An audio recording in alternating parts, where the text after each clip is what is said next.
I'm going to teach you how to make this gorgeous flower arrangement in this $7 Big W pedestal dish. I honestly believe there's nothing more beautiful than a gorgeous floral arrangement in a pedestal dish. It just sets off any table, any bench top. It just looks beautiful.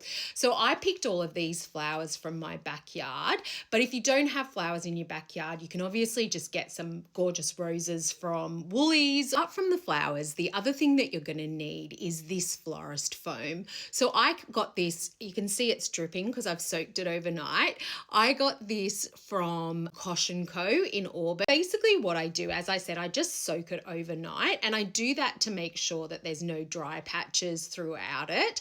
To cut it down to size, I just use a sharp knife, and then I just put it into the vessel. You don't have to fill it all the way around. That's actually fine. As you can see, there'll be enough there to stick all of the flowers in.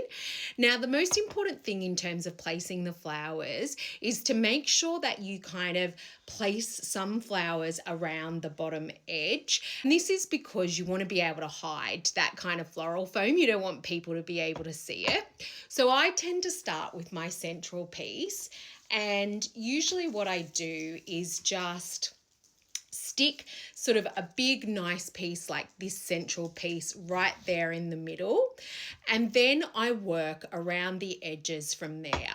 The reason you want this kind of central piece is it helps you to place everything else around it. It also just is a focal point. Now listen, I am not a professional florist, as I said, so I reckon there'll be a lot of florists watching this thinking that they do it in a completely different way. And if you are, leave a comment because I'd love to learn from you.